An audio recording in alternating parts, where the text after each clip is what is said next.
Bonjour, dans l'épisode d'aujourd'hui, nous allons voir comment rendre irréductible une fraction. Alors rendre irréductible, ça veut dire qu'on ne peut plus réduire la fraction. Ne plus réduire, ça veut dire qu'on va la simplifier au maximum. Pour voir cette méthode, on va regarder la première fraction, 420 sur 165. La technique pour pouvoir rendre irréductible une fraction, ça va être en fait de décomposer en produit de facteur premier le numérateur et décomposer le dénominateur aussi en produit de facteur premier. Donc je vous invite à aller regarder l'épisode précédent pour revoir cette méthode. Donc 420, on va le décomposer. On essaye de diviser par 2, ça fera 2 fois 210. Et ensuite, on va essayer de décomposer 210. Donc 210, j'essaie de le diviser par 2. Je regarde si j'obtiens un nombre entier. J'obtiens bien un nombre entier, 105.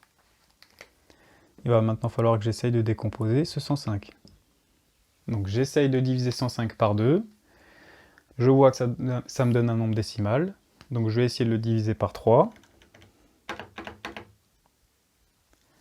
Et ici, j'obtiens 35. Donc 105 est divisible par 3. C'est 3 fois 35.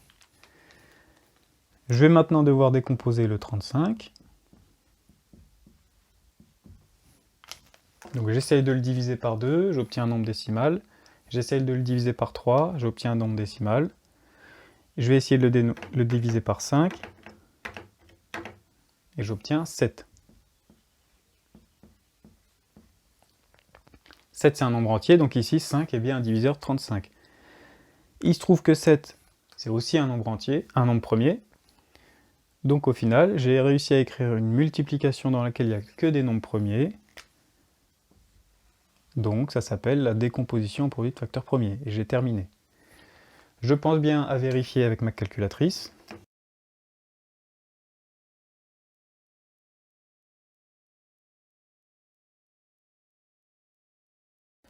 Ma calculatrice m'affiche bien 2 puissance 2 fois 3 fois 5 fois 7. Je vais maintenant décomposer 165. J'utilise la même méthode, j'essaye de diviser 165 par 2. J'obtiens un nombre décimal, donc je vais essayer de le diviser par 3. J'obtiens 55. Donc 3 est bien un diviseur. 3 fois 55. Il faut maintenant que je décompose 55. Donc je vais essayer de diviser 55 par 2.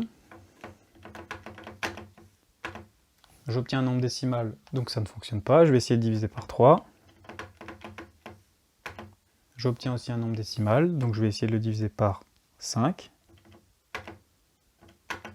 J'obtiens 11.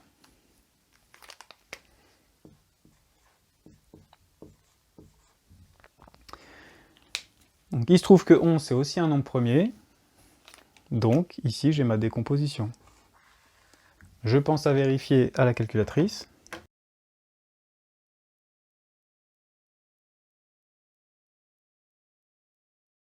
La calculatrice vérifie bien mon résultat.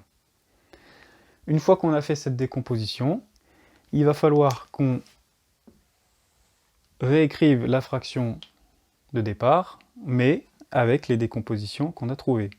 Donc le 420, je vais l'écrire sous la forme de fois 2, fois 3, fois 5, fois 7. 165, je vais l'écrire sous la forme 3 fois 5 fois 11. Et ici, pour obtenir ma simplification, il va falloir que je trouve les nombres premiers qu'il y a en commun entre le numérateur et le dénominateur. Ici j'ai un 3, ici j'ai un 3, ça va donc se simplifier. Je vais regarder s'il n'y en a pas d'autres en commun. Il se trouve qu'il y a aussi un 5 et un 5 là. Je regarde s'il y en a d'autres en commun. Non, il n'y en a plus. Donc maintenant, je vais pouvoir faire mon calcul. 2 fois 2 fois 7.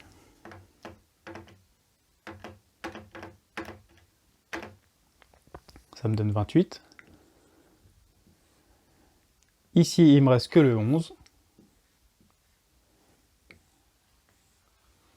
Donc ma fraction rendue irréductible, c'est celle-là, 28 sur 11. Je pense quand même à vérifier mon résultat à la calculatrice.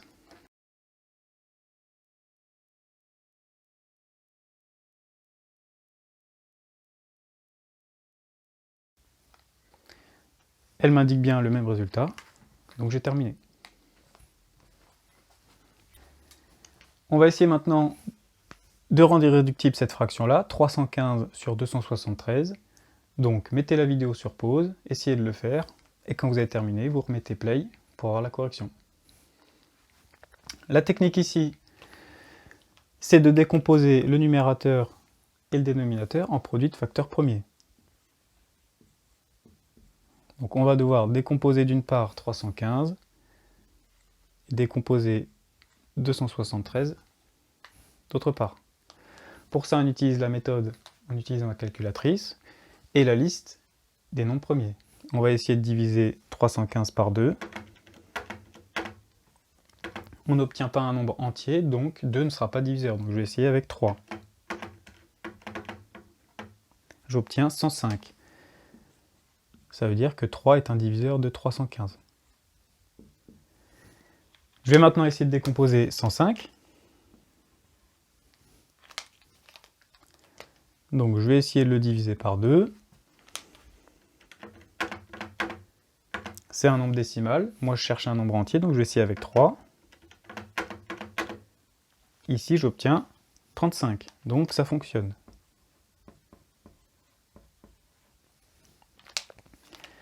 Il va falloir maintenant que je décompose 35. Donc je pense bien à recopier les deux premiers nombres premiers. 35, j'essaie de le diviser par 2, par 3, puis par 5, et je vais voir que 35, c'est 5 fois 7. J'obtiens donc la décomposition suivante, 3 fois 3 fois 5 fois 7, dans laquelle il n'y a que des nombres premiers. Donc normalement, j'ai obtenu ma décomposition. Je pense à vérifier à la calculatrice.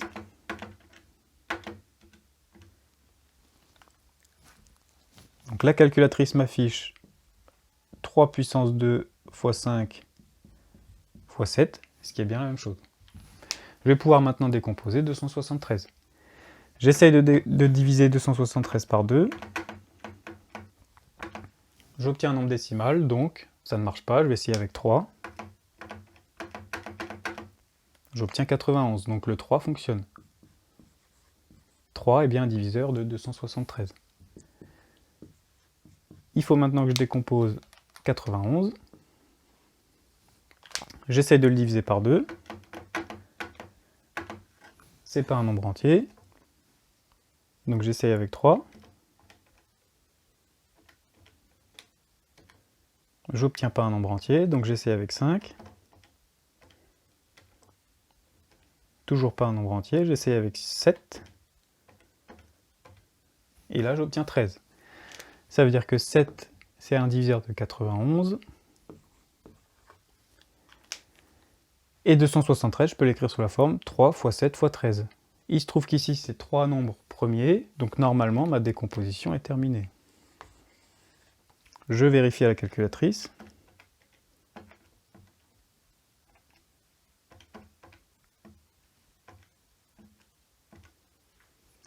J'obtiens bien le même résultat. Je peux maintenant réécrire ma grande fraction avec les décompositions au numérateur et au dénominateur.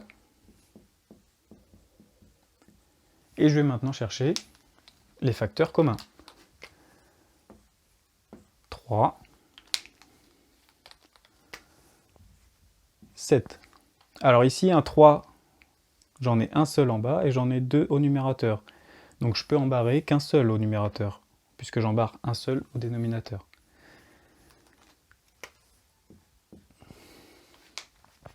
Ici, j'en ai plus en commun, donc je vais pouvoir faire mon calcul. 3 fois 5, 15 sur 13.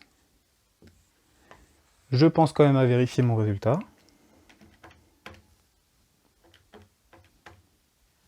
C'est bien aussi ce que m'affiche la calculatrice.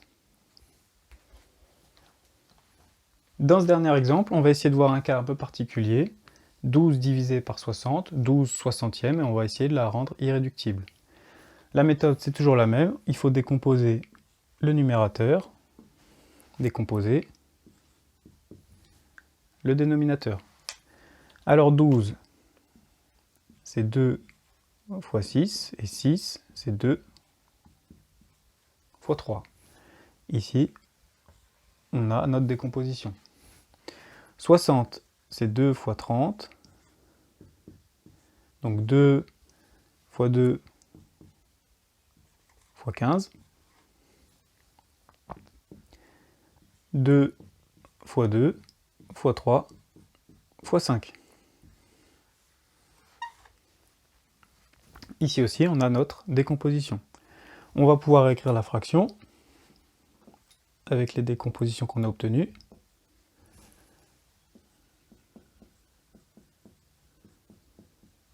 Et on va essayer de simplifier. Donc, 1, 2 au dénominateur, 1, 2 au numérateur. J'en ai un deuxième au numérateur, j'en prends un deuxième au dénominateur. Il se trouve que j'ai un 3 au numérateur et au dénominateur. Ensuite, j'ai un 5, mais j'ai plus de 5 en haut, et j'ai plus rien d'autre en commun. Donc, au dénominateur, je vais avoir un 5. Et ici, le cas particulier, c'est qu'au numérateur, j'ai plus rien. Donc, il ne faut pas mettre un 0 ici, mais il faut considérer que c'est un 1. La réponse sera donc 1 sur 5. On peut vérifier la réponse à la calculatrice. Elle obtient bien aussi un cinquième.